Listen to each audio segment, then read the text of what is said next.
예수께서 한 배에 오르시니 그 배는 시몬의 배라. 육지에서 조금 떼기를 청하시고 앉아서 배에서 무리를 가르치시더니 말씀을 마치시고 시몬에게 이르시되 깊은 데로 가서 그물을 내려 고기를 잡으라. 시몬이 대답하여 이르되 선생님, 우리들이 밤이 새도록 수고하였으되 잡은 것이 없지만 말씀에 의지하여 내가 그물을 내리리이다 하고, 그렇게 하니 고기를 잡은 것이 심히 많은 그물이 찢어지는지라.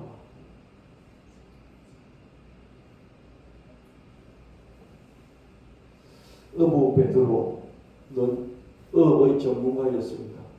예수님은 어업의 전문가가 아니었죠. 예수님께서 깊은 곳으로 가서 그물을 내려 고기를 잡으라, 이렇게 말씀하셨어요. 근데 베드로는 이 말씀을 그대로 수용을 했고 행동했습니다. 우리들이 밤이 맞도록 수고했다. 우리들이 새벽까지 수고를 했다. 우리들이라는 것은 베드로를 포함한 어부들이 서너 명, 네댓 명, 만여 명 있었을 수도 있겠죠. 그죠? 예수님이 베드로의 배에 걸터 앉아서 말씀을 전하시고 나서 깊은 곳으로 가서 그물을 내려 고기를 잡으라, 이렇게 말씀하셨죠. 그랬을 때 그 말을 들은 어부들은 몇 사람이었겠습니까? 베드로를 포함해서 여러 명이 있었겠죠. 그죠? 근데 거기에 그 말씀을 들었을 그 말씀을 확 붙잡고 자기 뜻으로 삼고 행동으로 옮긴 사람은 베드로 한 사람밖에 없죠. 그죠? 그래서 여러분의 삶에서 다 같이 들었을 그 말씀을 확 붙잡고 자기 뜻으로 삼고 그 말씀이 가리키는 방향을 따라서 행동을 옮기는 이런 것이 너무 자주 있으면 힘들겠지만, 그죠? 한 번씩 있어야 되는 거예요. 아멘. 그게 기적을 만드는 거거든요. 말씀이 주어지면, 말씀이 나에게만 주어진 게 아니라 나를 포함해서 모든 사람에게 주어지잖아요. 그죠? 그럴 때 그 말씀을 덥석 잡아야 되는 것이죠. 잡은 다음에 그냥 웅쳐두는 것이 아니고 그 말씀이 가르치는 방향이 있어요. 그 말씀의 방향을 따라서 행동으로 옮겨야 되는 것이죠. 아멘. 내 말씀마다 종류가 다르잖아요. 종류가 다르. 어떤 말씀은 기도하라는 말씀이고, 어떤 것은 사랑하라는 말씀이고, 어떤 것은 행동으로 옮겨라는 말씀이고, 어떤 것은 참고 기다리라는 말씀입니다. 말씀이 가르치는 내용과 방향이 다 같지는 않죠. 그죠? 그래서 어느 말씀은 나한테 와서 강하게 부딪힐 때 감동받았다, 그게 아니고 붙잡아야 되는 거죠. 붙잡았으면 어떡합니까? 그 말씀이 가르치는 방향을 향해서 내가 행동으로 옮겨야 되는 것이죠. 말씀을 다 들었지만 베드로만이 그 말씀을 붙잡고 실제로 노를 저어서 깊은 곳으로 그물을 던졌어요. 혼자. 그래서 여러분 말씀을 다 지키려면 너무 힘들어서 살 수가 없어요. 일도 해야 되는데, 그죠?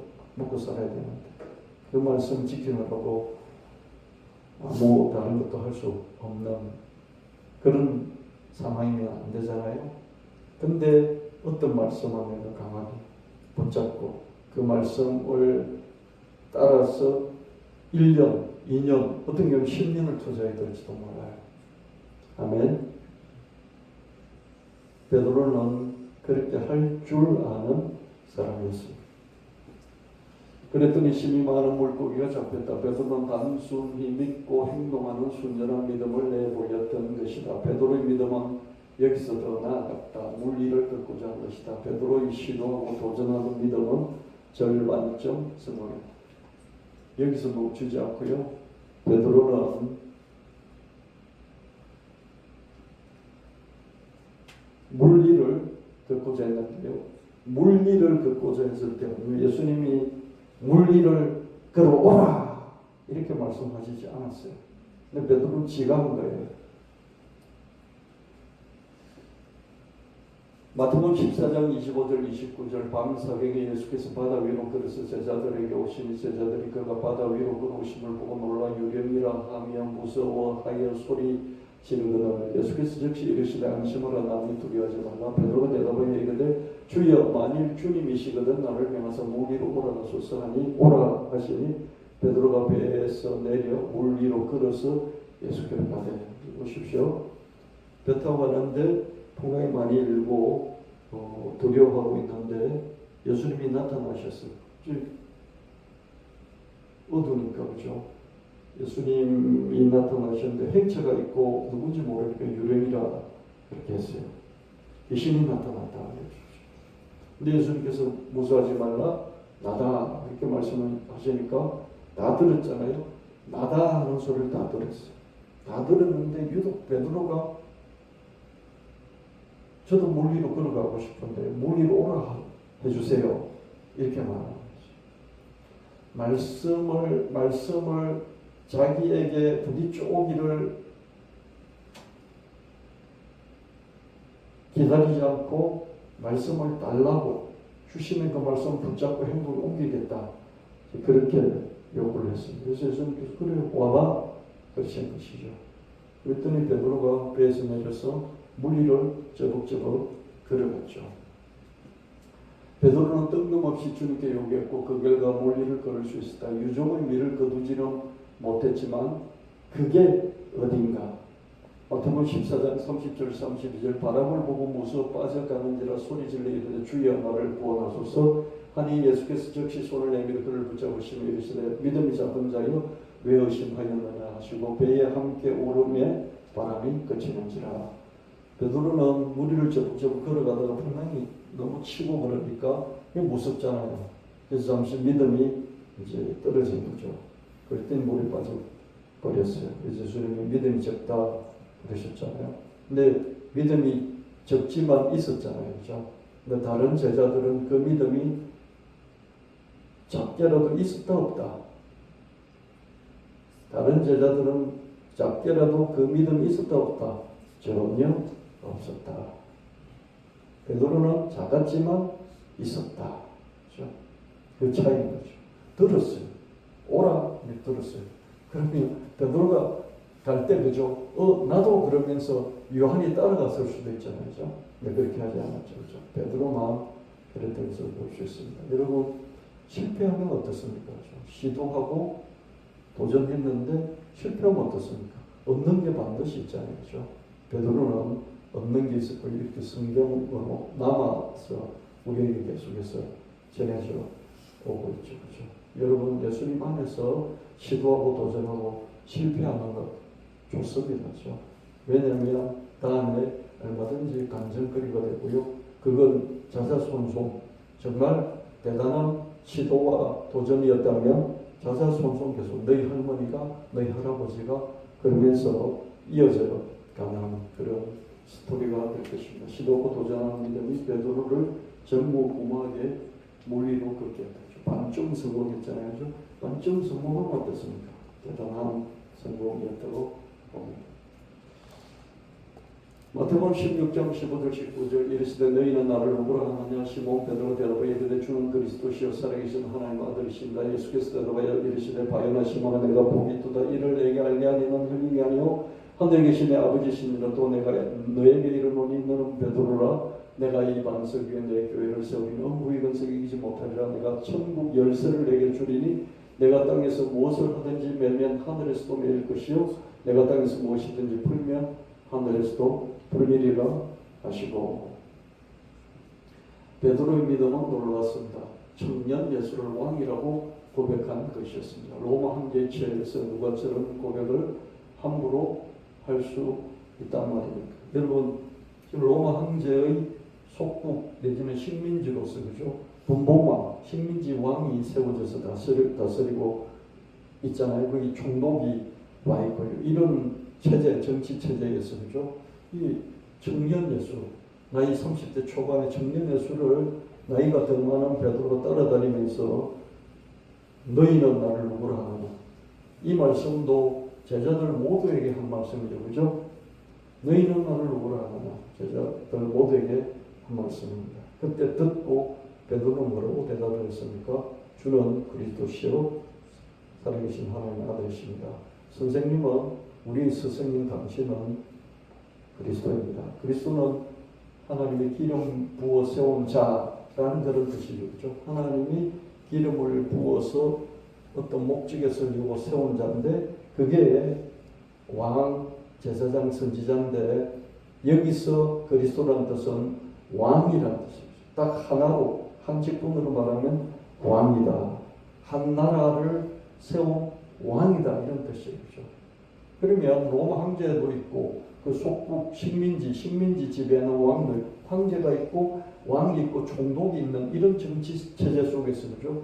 자기를 따르는 청년을 보고 당신은 하나님이 세운 왕입니다. 하나님이 점지한 하나님이 세운 천자입니다. 천자 하늘의 아들입니다. 천자입니다. 여러분 이 동북아는 주로 중국, 한국, 일본을 동북아라고 하잖아요. 그렇죠? 일본, 한국, 중국 이 세 나라를 동북아라고 말을 합니다. 동쪽, 북쪽의 아시아 세 나라.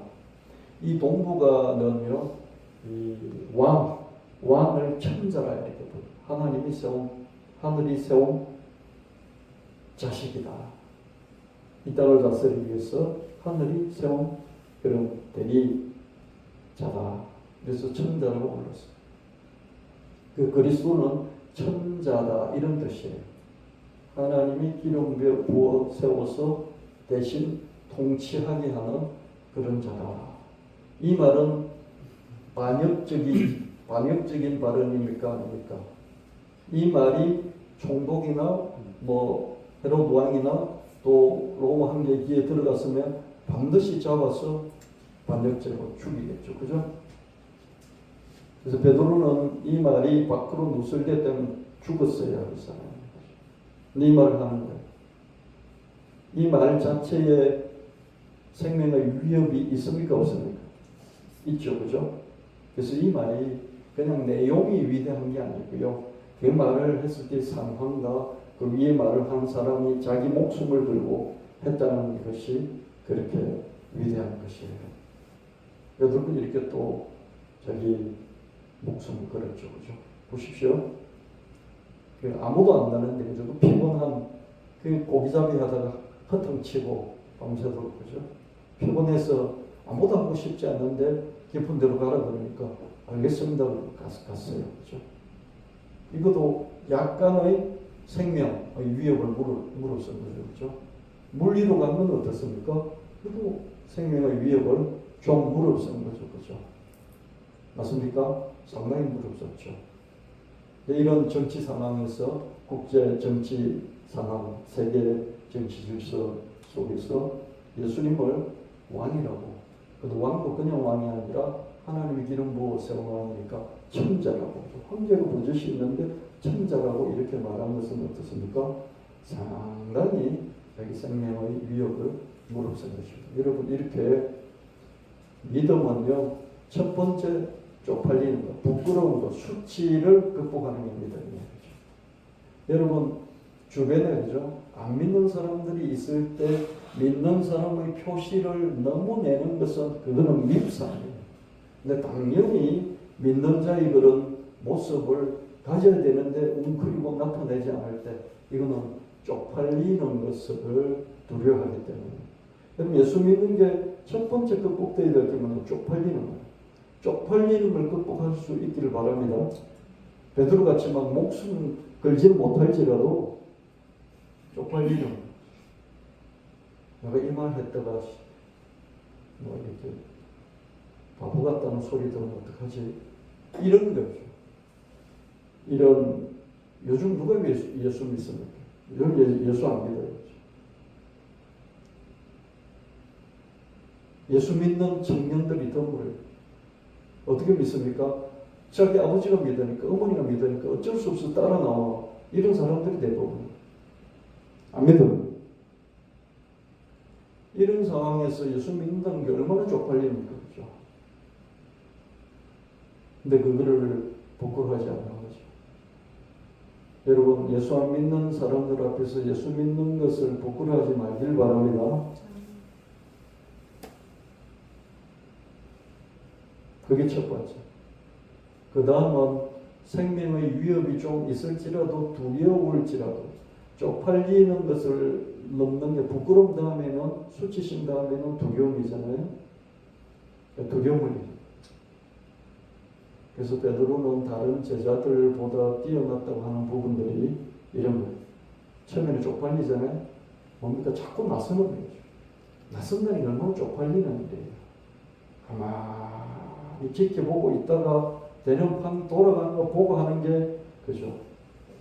우리 어머니들이 항상 하는 얘기였잖아요. 모난 돌이 정맞는다. 가만히 있다가 대령판 보고 되겠으면 그게 낑기라 그러면 중간이라도 한다 그러잖아요. 중간 되기를 바라셨던 거죠.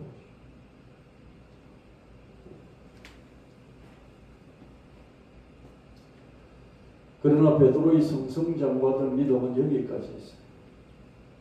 베드로는 부귀영화를 얻기 위해서 믿음을 저버리지 않았죠. 그러나 생명의 위협 앞에서는 잠시 믿음을 저버렸습니다. 여기까지 리스크 테이킹, 생명의 위협을 감수했어요. 그러나 좀 더 큰 게 왔을 때는요, 믿음을 내려놨어요. 베드로일지라도 그랬다는 거죠. 그럼 저와 여러분 어떻겠어요? 쪽팔리는 것도 감수 못하는데 생명의 위협 올 때 감수할 수 있겠습니까? 베드로도 물리를 걸은 그 정도에서 멈췄어요. 왜냐하면 우리 인생이 단순하지 않고 복잡해요. 생명이 아주 끈질기기 때문에. 에이, 그까짓 거 죽으면 죽지. 꼭 짧게 살자. 뭐 그런데요. 막상 백이 걸려보십시오. 꼭 짧게 살아야지. 그러지 않습니다. 생명이 딱 끊어지지 않아요. 생명이 끈질기게 계속돼요. 암병 걸려도요. 1년 가고 2년 가고 계속 끈질기게 가요. 안 끊어져요. 생명이 정말로 끈질깁니다. 생명은 어쩌든지 위협을 회피하고자 합니다. 암병 걸려서 죽게 생겼고 시한부 생명일지라도 어떡한지 나아보려고 하잖아요. 죽음을 회피해보려고 합니다. 옳다고나 하고 순순히 숭배하는 사람은 아무도 없다. 여러분 성경에 보면 스데반이 그냥 성령 충만해서 그냥 순교를 너무 쉽게 한 것 같고요. 베드로나 바울이 순교한 것도 너무 쉽게 순교한 것 같지만 여러분 우리가 사극에서 볼 때 사극에서 역적을 처단할 때 그런 형벌 있지 않습니까? 그 당할 때 그 재수하고 똑같은 거예요. 순교자나 그런 사람이나 당하는 고통과 두려움, 위협 이런 건 똑같은 거예요. 순순히 순교하는 사람 없습니다. 여러분 좀 오래됐습니다만 아프간인가요? 아프간에 선교 갔다가 거기 붙잡혀서 청년들이 붙잡혔다가 그 중에 한 사람이 아주 젊은 청년이 순교했잖아요. 근데 이렇게 믿음을 내보이면서 죽는 순간에도 주여 저들은 자기 죄를 알지 못합니다. 주여 저들의 죄를 사해 주시옵소서. 그렇게 순교를 했으니까 살려달라고 외쳤잖아요. 살려달라고 외쳤는데 본보기로 순교를 당했어요. 살려달라고 외치면서 죽은 그게 실제적인 순교의 모습입니다. 저는 그걸 보면서 그런 생각을 했어요. 저게 실제로 순교하는 순교 현장이었구나. 순순히 주여 내 영혼을 주님께 부탁합니다. 그러면서 순교하는 사람은 있을까? 이런 생각이 들어요. 다 고통 중에 두려움 중에 어쩔 수 없어서 순교하는 것이 거의 대부분일 것이다. 그렇게 저는 생각해봤습니다. 왜 그렇습니까? 생명이 그렇게 끈질겨요. 병상에서요 죽겠다 하는데도요 한 달 더 살고 싶어, 일주일 더 살고 싶어.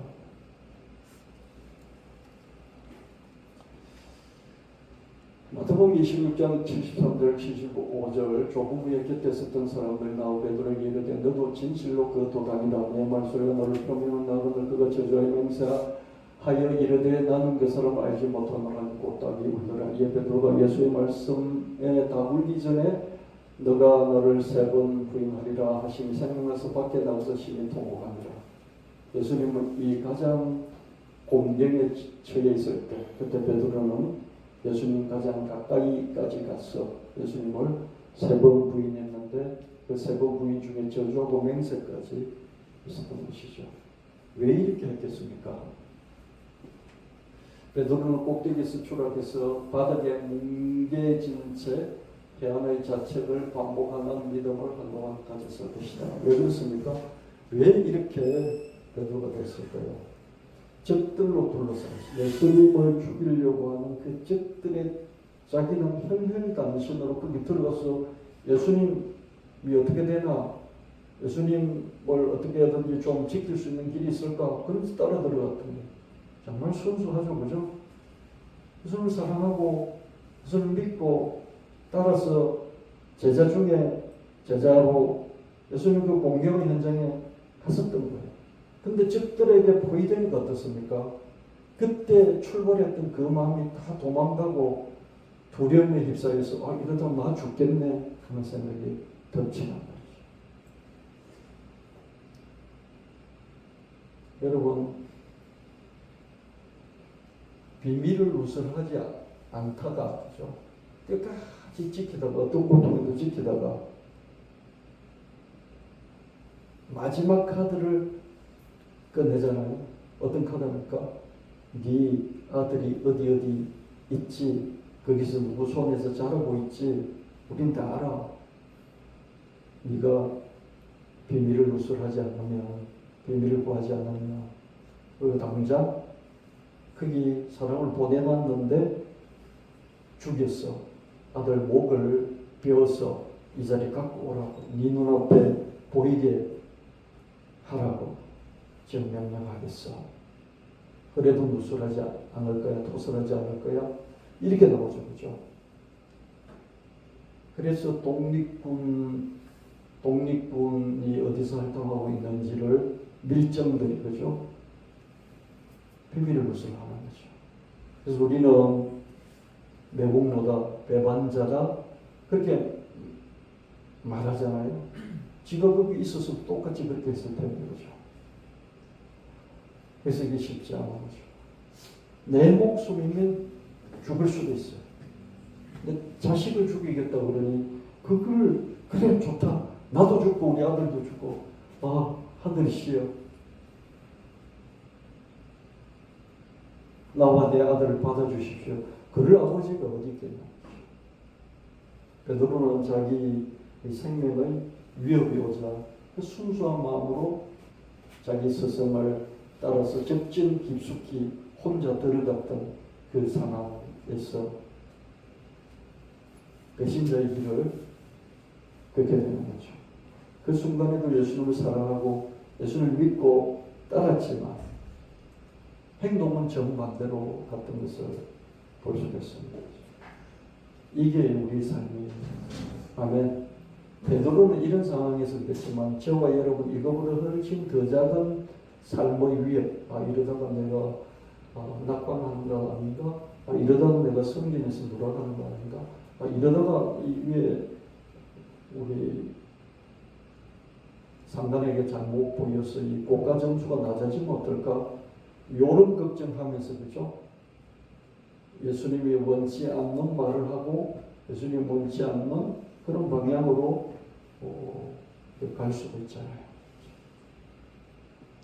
돌아보면 그런 거 많잖아요. 저와 여러분도 분명히 있을 거예요. 그럼 우리 인생을 한번 이렇게 추적해 보면 부끄러울 때가 그럴 때가 부끄럽죠. 그죠? 그래서 더 제대로 하겠습니다. 그래 놓고 다음에 또 그런 게 오면 그보다 조금 더 묵직한 게 오거든요. 그럼 또 무너지죠. 그죠?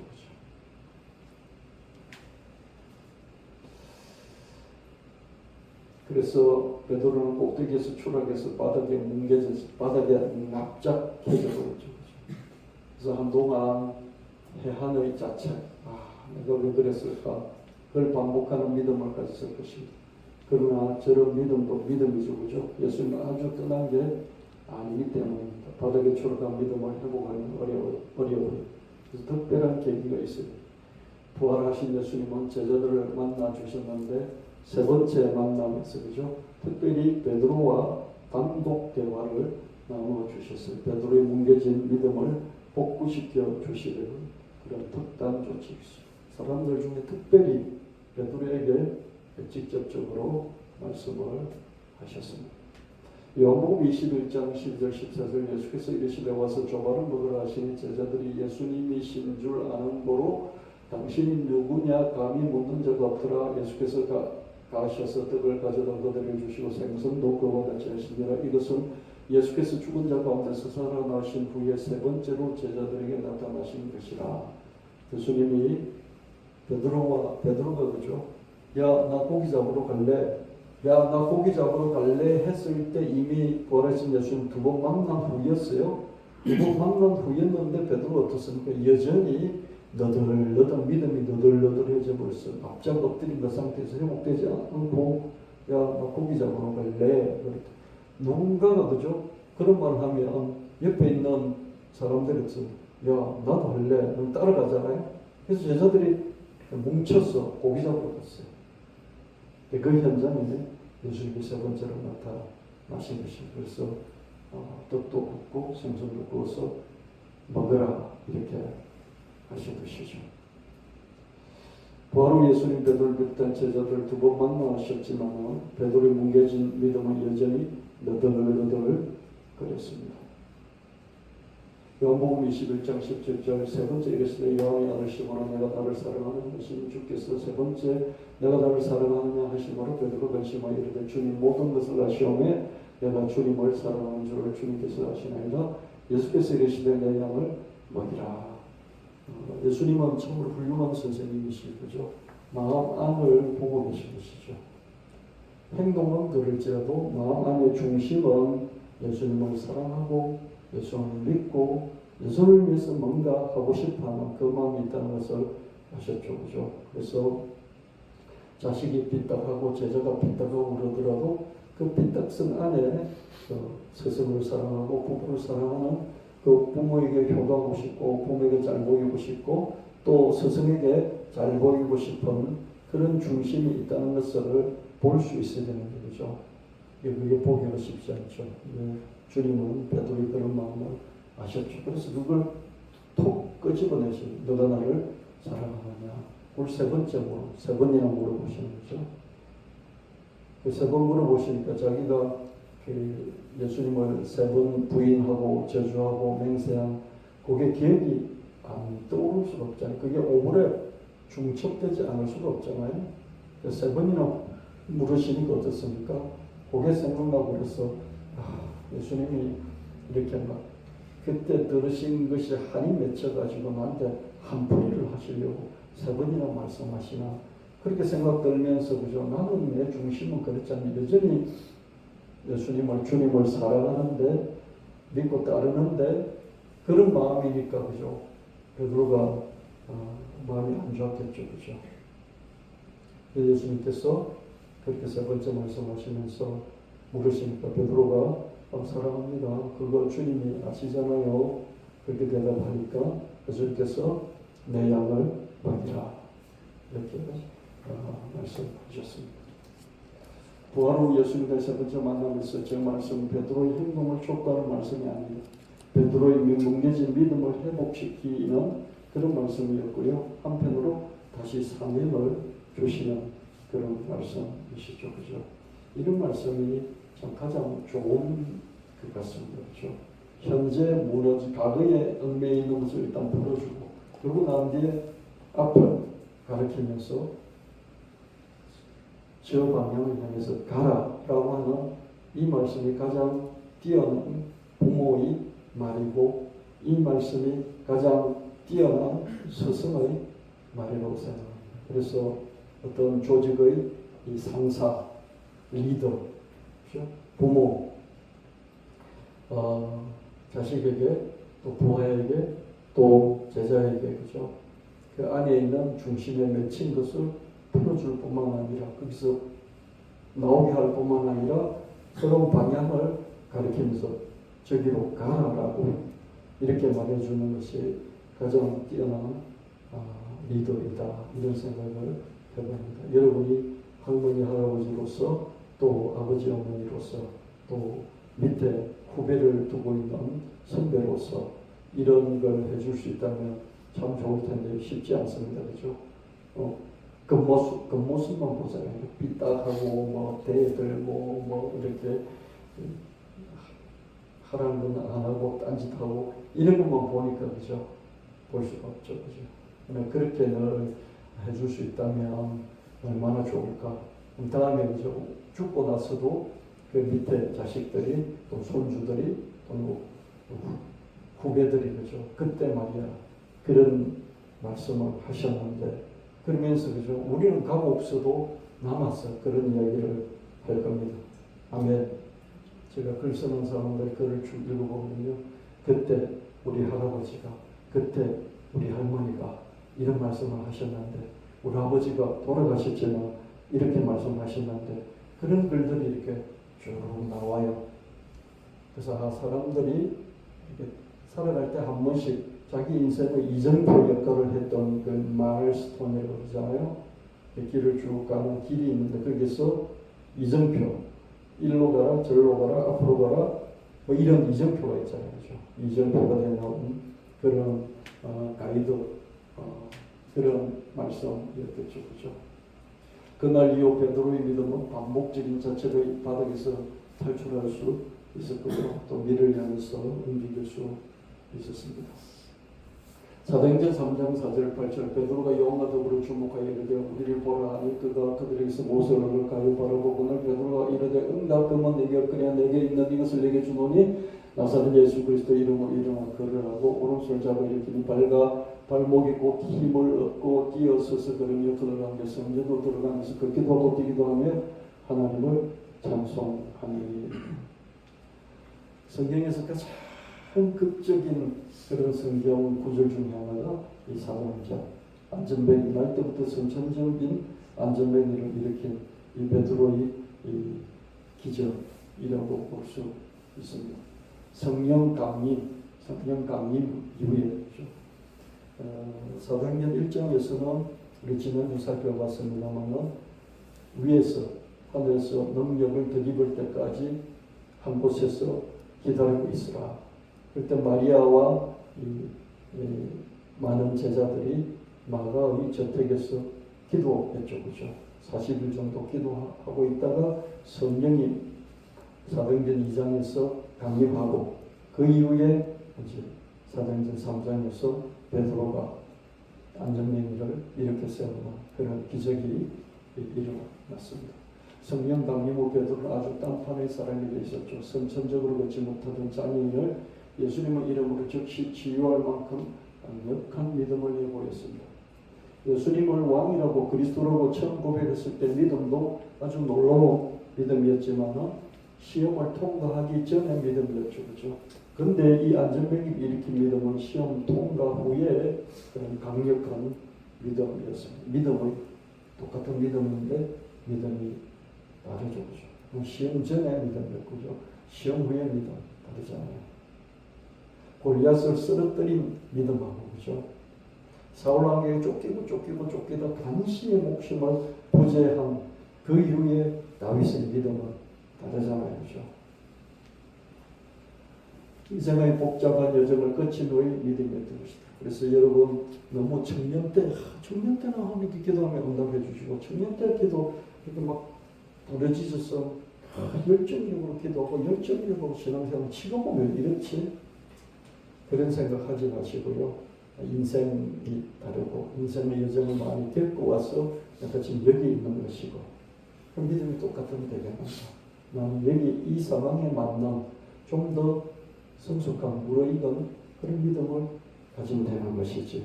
그러면서 자기 믿음을 자기 인생을 정리하는 그런 되돌아보는 그런 시간들도 가지길 바랍니다. 똑같으면 어떻게 내가 청년이 다시 될 수 있나요? 한때의 믿음의 모양으로 평생을 살 수는 없다. 인생이 역동적이었습니다. 아주 역동적이란 말을 다른 말로 버라이어티하다 그러잖아요. 버라이어티라는 말은 화려하다는 얘기죠. 화려하다는 게 뭐예요? 꼭 이렇게 막 너무 잘 나간다 이런 뜻도 있지만 참 인생 화려하네 그럴 때 그건 약간 좀 그죠? 뭐 풍자적으로 이야기하는 거죠. 버라이어티하다 정말 인생 그럴 때는 산전수전 공중전 다 겪은 거죠. 어떤 사람은 뭐 이거 하나 정도만 경험을 하는데 산전수전 공중전 지하전까지 다 겪어버리는 이런 사람 보고 참 인생 버라이어티하네 그런 표현을 하잖아요. 그렇죠? 그래서 인생이 아주 버라이어티하기 때문에 믿음의 모양이 달라지지 않을 수 없는 것이죠. 아멘? 아멘? 여러분 임신하기 전의 믿음하고 그죠? 청년 때 믿음하고 임신해서 아이를 낳아서 기를 때의 믿음하고 어찌 똑같을 수 있겠습니까? 인생의 경험치가 다른데 말년의 베드로는 로마의 크리스천들을 독려하기 위해 로마로 갔다. 그렇죠? 이게 아시아 지역에서 예루살렘, 유대에서 중추적인 그런 역할을 하고 있던 베드로는 로마에 있는 크리스천들을 독려하기 위해서 로마로 갔습니다. 근데 그때가 네로 황제의 통치 기간이었어요. 그래서 네로 황제의 핍박을 견디기 어려웠어요. 그래서 요한계시록이나 이런 성경에 보면 또 복음서에서 종말을 다루는 그런 성경 구절을 보면 그죠?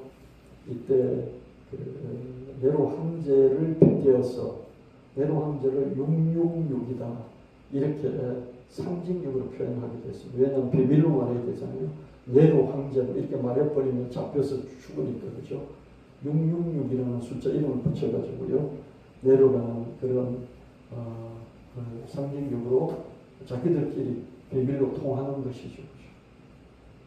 네로 황제 시대에는 지하 교회에서 숨죽여서 예수님을 믿었다 이렇게 전해지고 있지 않습니까? 그렇죠?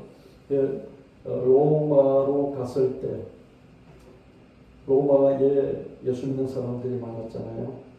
복음이 전파되어가지고 성령 강림 이후에 복음이 전파되어서 로마 쪽까지 간 거죠.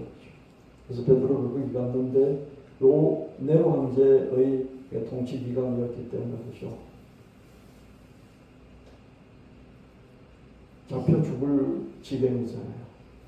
실제로 네로 황제 통치 기간이었던 64년, AD 64년에 사도 바울도 잡혀서 참형을 당했고요. 똑같은 64년 후에 아마 베드로도 순교를 당했다 이렇게 전해져 오고 있습니다. 핍박을 견디기 어려서 베드로는 어쩔 수 없이 로마 탈출을 감행했습니다.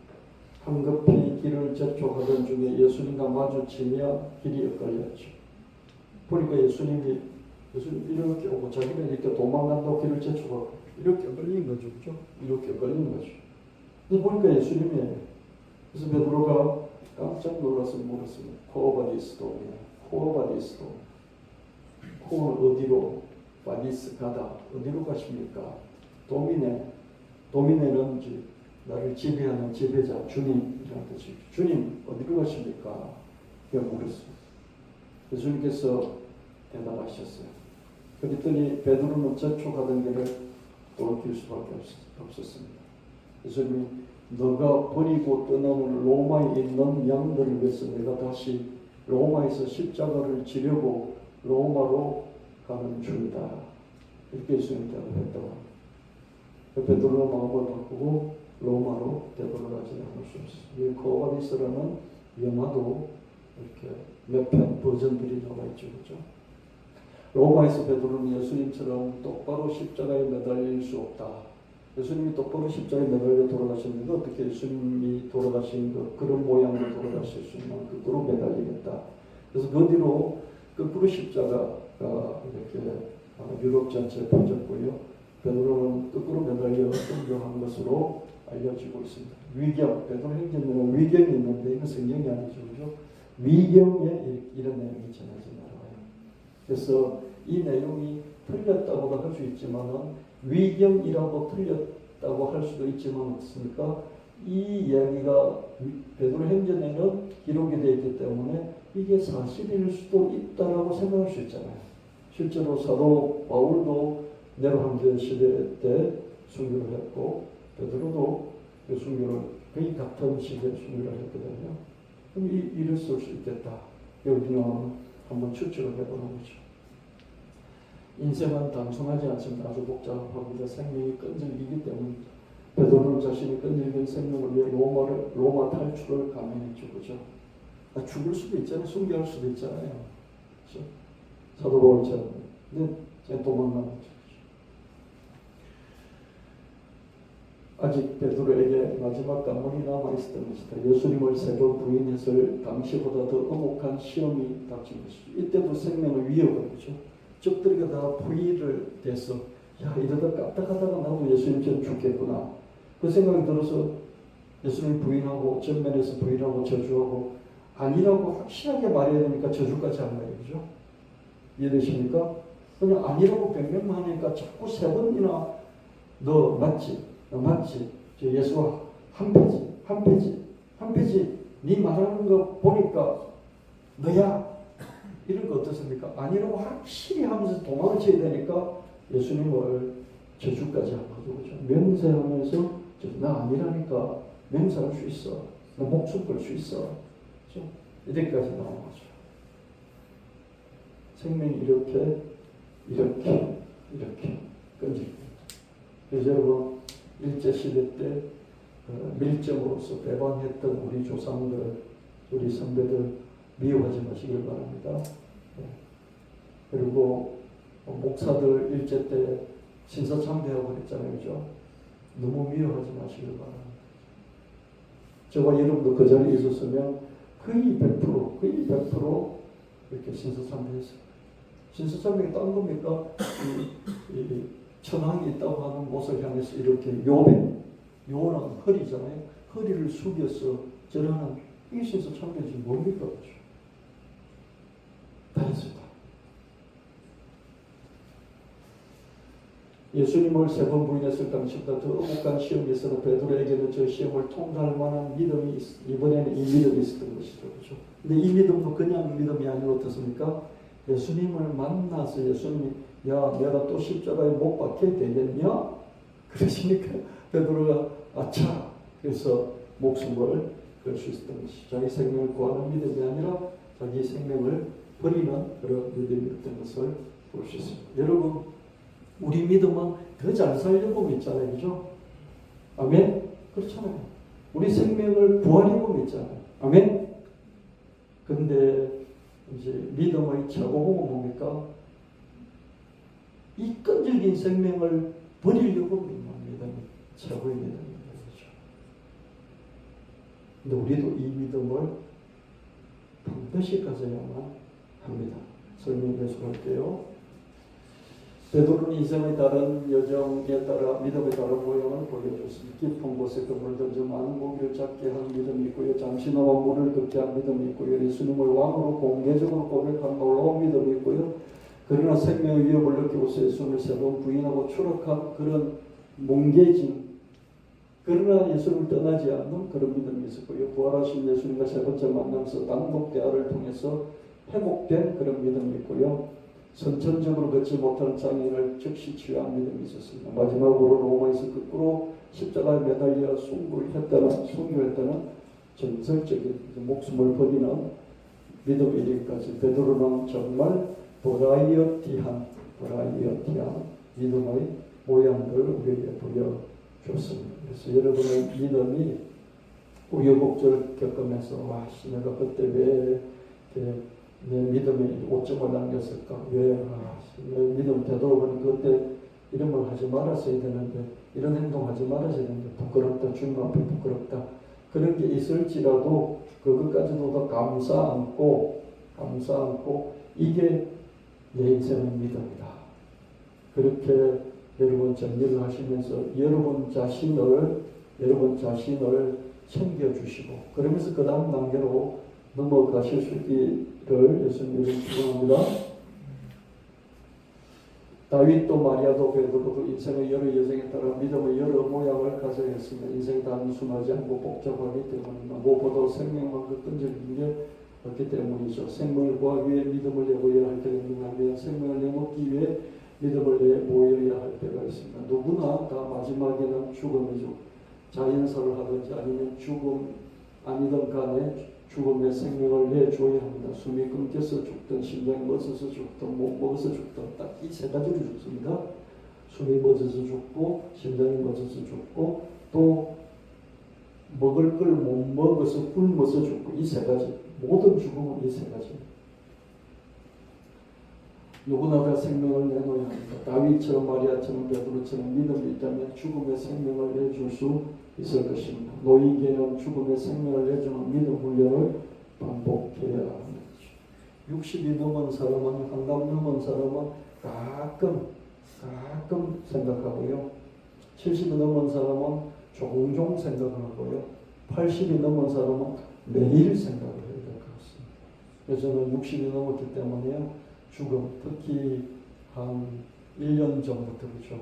죽음에 관한 찬양을 한 10곡 정도 만들었어요. 그래서 이렇게 죽음에 대해서 깊이 압축적으로 책 한 권을 가사 이 노래 하나로 만든 그런 목사는 드물 거예요. 일반적인 죽음에 대해서 우리 크리스찬의 죽음에 대해서 이 죽음을 교회에서 준비시켜 줘야 되는데 목사도 그렇고요. 죽음 준비를 거의 안 시키죠. 그죠? 죽음 준비를 세상이 먼저 시키고 있어요. 안락사니 조력사니 그러면서 세상이 많이 준비하고 있죠. 그죠? 우리도 부지런히 그 기독교적인 관점에서 정리를 해야 될 줄로 믿습니다. 아멘.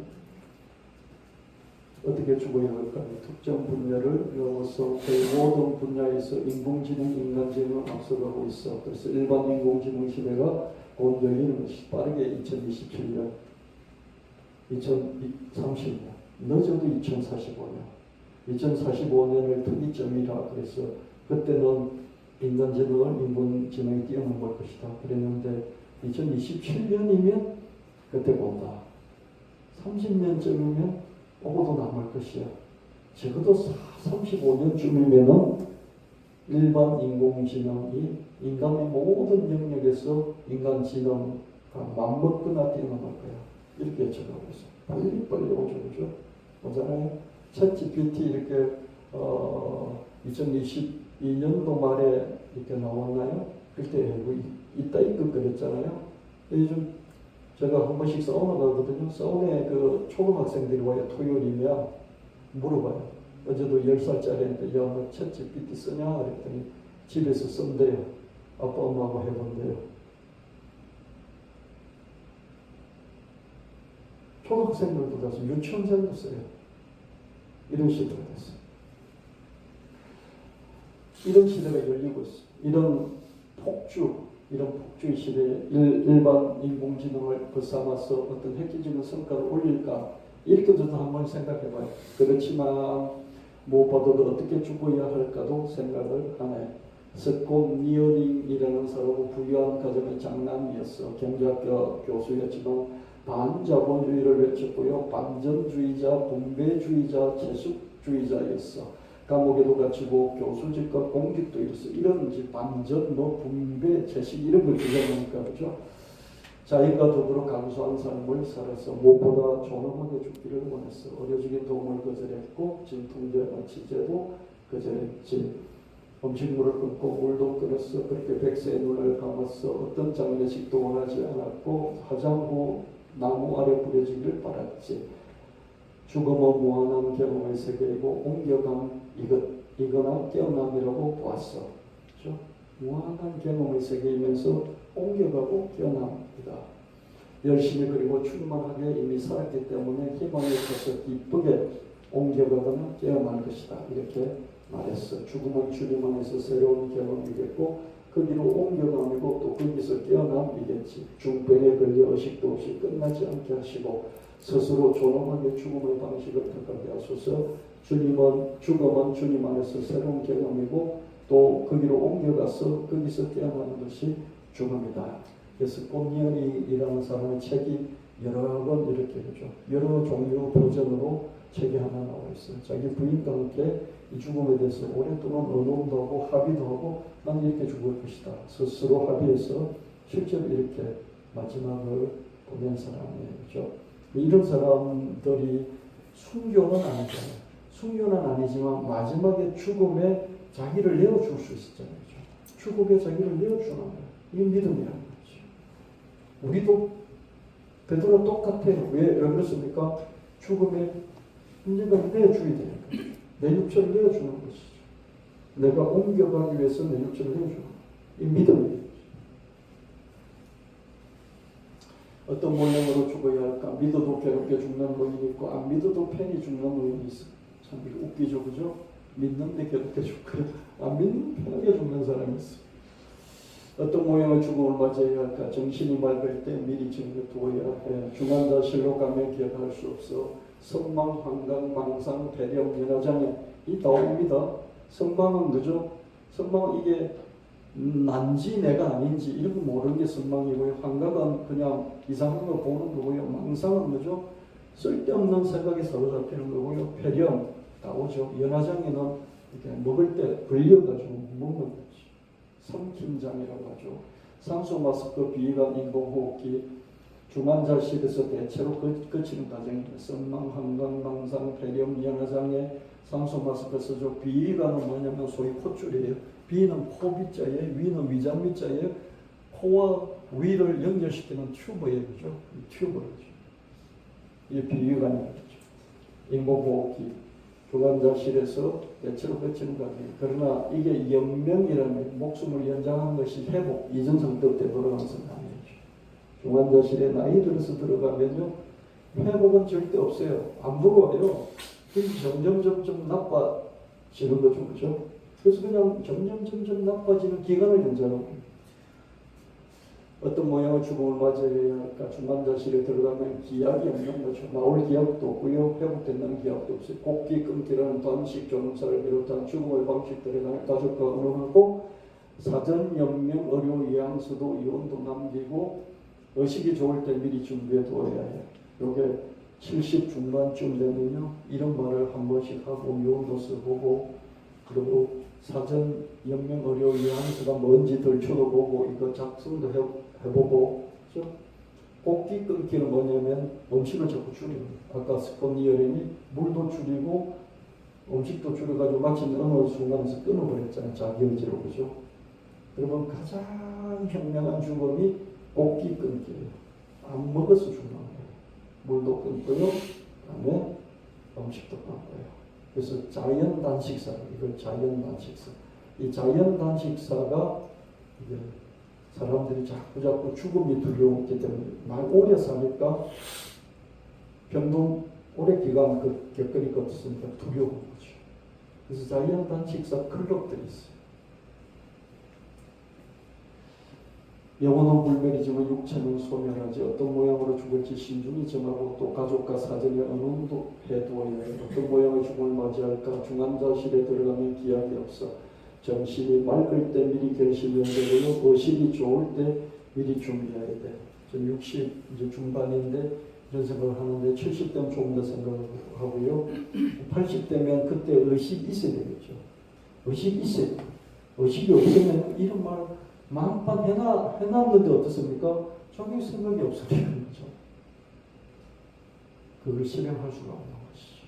그래서 건강해야 의식이 있을 때 이런 준비도 해놓고 가족 간에 합의도 하고 내가 의식이 없을 때 내가 결정하지 못할 때 너희들이 이렇게 여기에 따라서 결정을 해야 돼 라고 합의를 사전에 다 둘 수 있어요. 여러분 시간이 많이 지났어요. 두 번째 찬양 한번 들어보고 말씀을 맺도록 하겠습니다. 두 번째 거는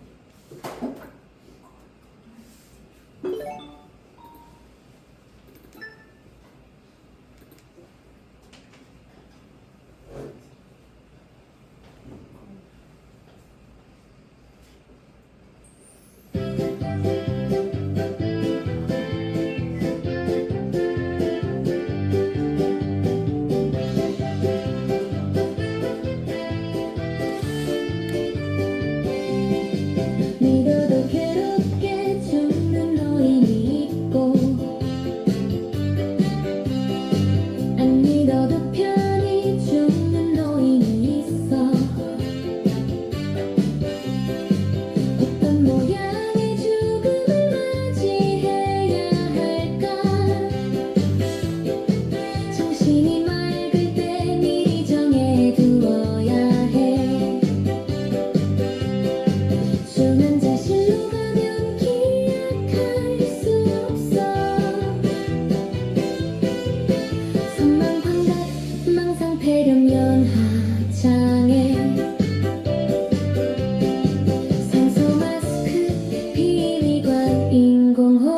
걷기